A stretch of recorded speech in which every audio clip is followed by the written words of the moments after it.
السلام عليكم ورحمة الله وبركاته. اللهم صل وسلم وبارك على سيدنا محمد وعلى آله وصحبه وسلم. النهاردة هنعمل مع بعضينا فيديو جميل جدا وحلو جدا. لو عندك لفة جلاش وشوية كنافة يلا قومي بسرعة تعالي نعمل أحلى صوابع جلاش محشية هتجنن من كتر حلاوتها وطعمها. بسرعة نعمل أحلى حلويات مقرمشة وطعم مش ممكن نقاومه. بس يا ريت نتابع الفيديو للآخر وما تنسوش تعملوا لي إعجاب ومشاركة لكل أصحابكم وحبايبكم عشان الفيديو يوصل لكل الناس. واللي لسه ما عملش اشتراك يا ريت يعمل لي اشتراك. نسمي الله بقى ويلا تعالوا معي بسم الله. نبدأ مع بعضينا نجهز الشربات بتاع الجلاش بتاعنا الجميل. نجهزه الأول عشان احنا عاوزينه بارد. فنعمل ايه؟ نحط كوبايتين 2 سكر وعليهم كوباية ونص مية. احنا دايما بنقلل المية نص كوباية عشان عاوزاه تقيل شوية، مش قوي مش تقيل قوي، تقيل شوية ويكون بارد. كوباية ونص مية على كوبايتين سكر. وطبعا لو عندنا عسل كلوكوز يبقى بصوا الشربات بتاعنا أجمل وأجمل. نحط معلقة واحدة بيخلي الشربات بتاعنا مش مسكر قوي وفي نفس الوقت بيديله القوام اللي احنا عايزينه بسرعة. وموجود في عند كل العطارين وسعره رخيص جدا. نص ليمونة، طبعا عصرة الليمونة بتاعتنا الجميلة ما ننساهاش، هي اللي بتظبط الشربات بتاعنا. وباكو فانيليا واحد نحطه بقى. نقلب تقليبة بسيطة كده، نحاول ندوب بس العسل مع السكر كده تقليبة بسيطة. نرفعهم بقى على النار ونقلبهم تقليبة بسيطة. انا مش عايزة اقلب جامد، انا بس بحاول اقلب السكر بس كده تقليبة خفيفة خالص. انا هسيب المعلقة فيه عشان المعلقة مليانة العسل مش راضي ينزل منها، فهسيبها شوية على ما يسيح. وأول ما يبدأ بقى في الغليان يبدأ بالشكل ده أهدي عليه النار شوية وأسيبه. مفيش 4 دقايق بالظبط وهيبقى بالشكل ده. أبدأ بقى أطفي عليه. أنا مش عايزة أكتر من كده، هو بدأ يتقل التقل اللي أنا عاوزاه. مش عاوزاه تقيل أوي، أنا عاوزاه يا دوبك بس يتقل سنة بسيطة كده. كده طفيت عليه، بصوا الشكل النهائي بتاعه كده. ابدا بقى اجهز حشوه الجلاش الجميله بتاعتنا. انا هحشيها النهارده ايه؟ كنافه. بس الكنافه دي كانت عندي في الفريزر، هطلعها. طلعتها وقطعتها تقطيع صغير خالص، انا عايزاها قطع صغيره خالص. بصوا انا هاخد بس يعني نص، هو ده نص كيلو، هاخد منه نصه كده يعني. لفه الجلاش هتعوز بالظبط ربع كيلو كنافه. بص بقى، انا هبدأ افرك فيه خالص عشان عايزاه يبقى حاجة كده يعني قطع صغيرة خالص. مش عايزاه كنافة شعر كنافة طويل، لا انا عايزاه حاجات بسيطة خالص. بصوا هفرك فيه خالص لحد ما يبقى بنفس الشكل اللي انتوا شايفينه ده. هبدأ بقى اجيب معلقتين زبدة كبار، معلقتين زبدة كبار، واسيبهم يسيحوا خالص. وبعد ما وبعد ما يبدأوا يسيحوا هنزل عليهم بالكنافة بتاعتنا.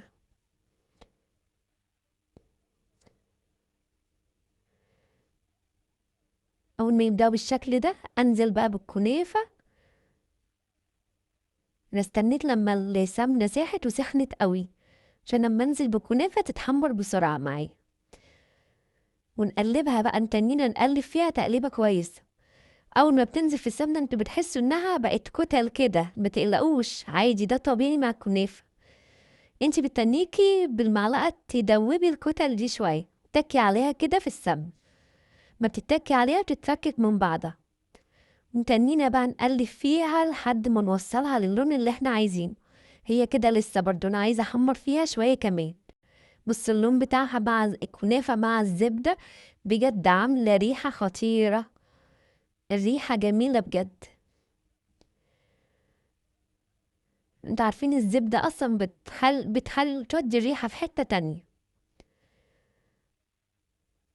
بص بقى، انا بتنيني اقلب، لان الكنافة من الحاجات اللي بتتحرق بسرعة قوي وتتوسع في ثواني لان شعيراتها رفيعة جدا. بص اللون ده، انا تنيني برضو اقلب شوية كمان. كل ما تبقى محمرة اكتر كل ما تدينا قرمشة للجلاش احلى واحلى، وتخلي شكل الجلاش من جوه اللون بتاعه جميل دهبي كده وجميل. بص انا بتكي عليها واحاول اي كتل كنافة مكلفتها في بعضها كده افككها. هو ده طبيعي ان الكنافة مع الزبدة بتتكلكع كده مع نفسها، فده عادي. بصوا انا كفاية كده بقى، هي وصلت للدرجة اللي انا عايزاها. وهنقلها بقى في بولة كده كويسة. وانا هنا بقى جايبة ربع كيلو سوداني وعاملاه في دقاه كويس قوي، او ممكن تعمليه في الكبة، بس انا بصراحة دقاه في ايد الهون بتاعتنا. دقاه كويس، حطاه في الكيس ودقاه عشان مش عايزاه ناعم. النعومة بتاعت الكبة بتدوني ناعم قوي، فانا عايزاه مجروش شوية. نزلت بقى بالربع كيلو سوداني كله، وعندي 3 معالق جوز هند كبار. جوز هند ناعمة عشان تبقى مع الخليط ده كله كده جميلة، تدي نكهة بقى جميلة. بص الحشوة دي طعمها بجد يجنن، حشوة الملوك بجد، ملكية بجد، الحشوة نفسها ملكية. قلبها بقى جامد. ومن الشربات اللي انا رملاه هحط عليه 3-4 معالق شربات. ليه؟ عشان الشربات يخليها متماسكة شوية، لما احطها جوه الجلاش ما يقعش مني بسرعة، يبقى متماسك. ابدأ بقى اجيب الجلاش بتاعنا جميل، وابدأ اخرج اول ورقة، اخرج ورقة والفه تاني علشان يتنيه طري، عشان الجو ما حرارة المطبخ ما تنشفش الجلاش معانا.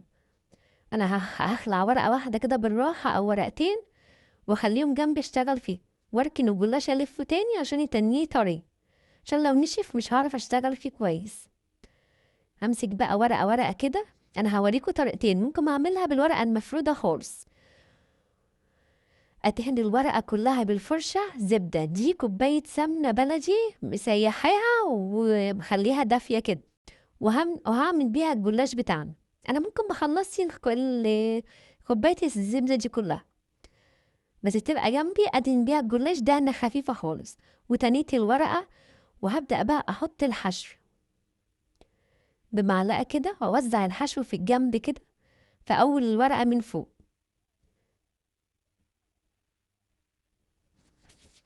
بصوا، والف بقى بالراحة واحاول اضغط عليها عشان اخلي الصباع مبروم كويس وماسك نفسه. اركنه بقى على جنب، وابدأ في الورقة التانية. اخد ورقة تانية ونفس الطريقة، اخد الورقة اخلعها بالراحة والف الجلاش تاني واركنه، واغطيه تاني عشان يتنيه طري. بص بقى، انا هتني الورقة نصين، وابدأ ادهن دهنة خفيفة بالفرشة بتاعتي، عشان الدهنة دي اللي بتخلي الجلاش من جوه مقرمش ومورق، مش مكتوم. لو ما دهنتش السمنة دي من جوه هتخليه مكتوم، وانا ما بدهنش سمنة. ده هي الفرشة بس يا دوبك مسحة خفيفة بالسمنة. واحط بقى الحشوة بتاعتنا الجميلة، اللي بصراحة الحشوة عاوزة تتاكل لوحدها كده، والف لفة بالراحة خالص، واركن نفس الصباع، واخد واحد كمان واعمله بنفس الطريقة بتاعتنا. الجلاش ده بقى سريع التحضير جدا، يعني ما تكسليش في عمايله. بصي في اقل من نص ساعة هتعملي احلى حلويات لولادك، مقرمشة وجميلة، واقتصادي جدا. يعني ممكن تعملي من كمية بسيطة خالص كمية كبيرة قوي. يعني هي لفة جلاش سعرها معقول جدا، تعملي منها لولادك صينية حلويات كبيرة ياكلوا فيها لما يشبعوا. انت لو هتشتري من بره تشتري بسعر غالي جدا، وده بقى حاجة في البيت انت عاملاها نضيفة وجميلة وبالزبدة البلدي بتاعتنا. بصوا بقى، انا مسكت خلصت 3 ورقات جلاش، هبدأ بقى اقطعهم عشان ما يسيبوش جنبي كده. بص انا هشيل الحته اللي قدام من قدام كده عشان دي بتبقى فاضيه من مش حاطه فيها جلاش، عشان الشكل بتاعنا كمان يخلي في ايه، يخلي شكله حلو. حتى اللي في الحرف دي مبيبقاش فيها بنيه، فانا سايباها فاضيه عشان اقطع.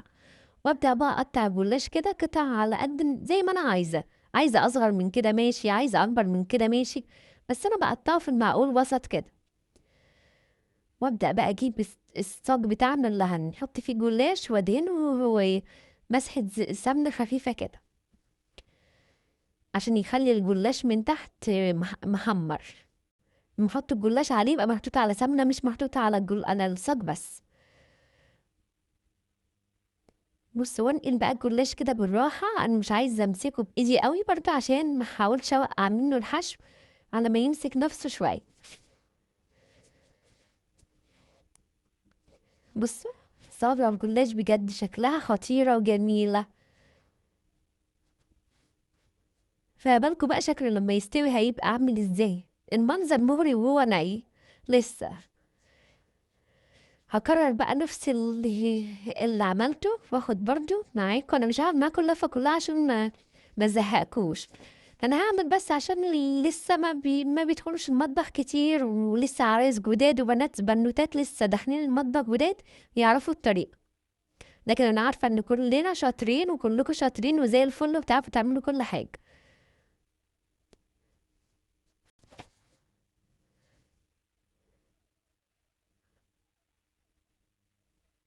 مش نجهز بقى معانا اللفة ونلفها برضو جامد بنفس الطريقة بتاعتنا. نحاول نبرم البرمة بتاعتنا، نحاول نخليها ماسكة نفسها، ما نسيبهاش مهوية، ما نسيبش الصباع الجلاش كده مهوي، لا نمسكه، نمسك نفسه، يمسك نفسه كده، تك عليه تكة بحيث واحنا بنبرمه نبرمه برمة حلوة. والجلاش أهم حاجة نلفه ونغطيه جنبينا، ما نسيبوش مكشوف، لأن لو سيبناه مكشوف هينشف ونيجي نشتغل فيه يتكسر مننا جامد ومش هيبقى حلو، مش هيدينا النتيجة اللي احنا عايزينها، هيتعبنا في العمايل قوي. بس الحشوة بتاعتي السكر اللي انا حطيته من الشربات العسل بتاعنا ده، ما حطيت منه 3 4 معالق كده، خلى الحشوة بتاعتنا ماسكة نفسها. يعني بتحطيها بتحسي انها مقرمشة ومش ماسكة نفسها كده جميلة. اخد ورقة كمان عشان اقطع دول معاكم كمان، واسيب بقى الباقي اشتغل انا فيه واوريلكوا في الاخر.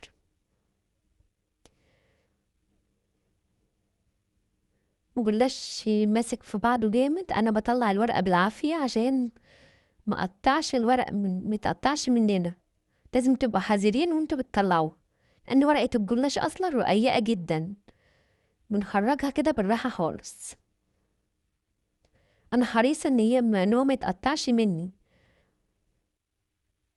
بصوا ادهنها نفس الدهنة الخفيفة بتاعة الزبدة بتاعتنا. وبعدين ممكن يا حبايبي لو ما عندناش زبدة وبنستعمل السمنة نحط سمنة، ممكن نحط سمنة على زيت برضو، يعني ما نوقفش حالنا على حاجة، بكل الطرق هيبقى جميل. الحلويات عامة بتبقى جميل. نقطع برضو الحرف من هنا والحرف من هنا عشان الشكل الصباع يبقى شكله حلو، لأن الحرف بيبقى هايش كده ومش حلو.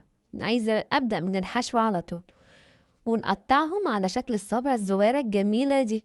دي أكتر حاجة بجد في جلاش بتدي شكل جميل، وشكله بيشد العين ويبقى جميل بجد.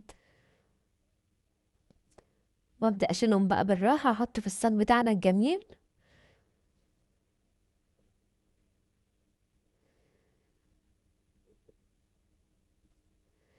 بص خلصت بقى كده، بصوا الشكل بتاعنا جميل ازاي. هكمل بقى انا بقية الجلاش بتاعنا. بس بعد ما خلصته مليت ما شاء الله من لفة جلاش، عملت صاج كبير مليان.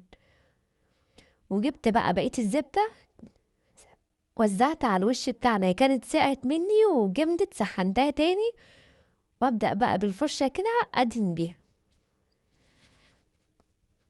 بصوا شكله بجد جميل، والزبدة مدياله لمعة جميلة اول ما بنزل عليه بالسمنة كده، بيدي للجلاش لمعة جميلة.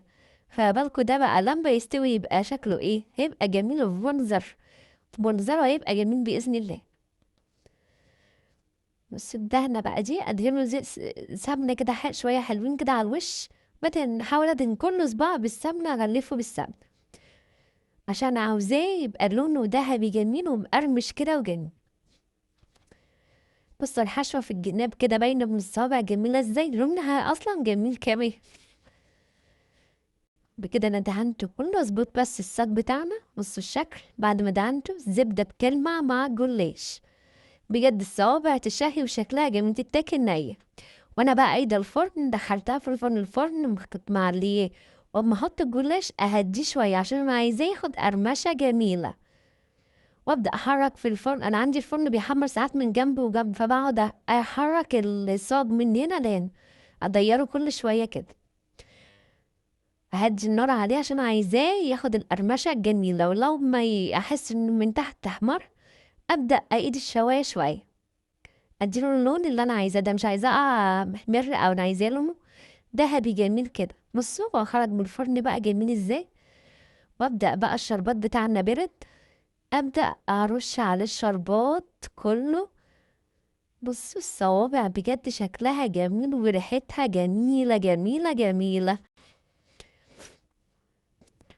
وممكن بقى يا حبايبي وانتوا بتحشوه كده، ممكن بدل الحشوة الكنافة دي ممكن نحشي بس مكسرات بس، ممكن نحشيه شوكولاتة، ممكن نحشيه فواكه حسب مزاجنا ورغبتنا احنا وحسب الحاجات المتاحة عندنا في البيت. شكله بجد جميل جميل واقتصادي جدا، يعني مش هيكلفنا حاجة بجد.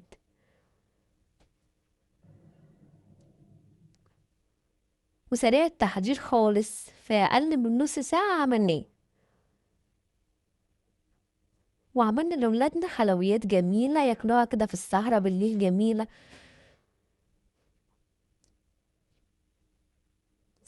حاول أوزع الشربات على الصوابع كلها وأسيبه كده في الصاج شوية يشرب من الشربات بتاعه قبل ما أبدأ أحطه في طبق التقديم بتاعه.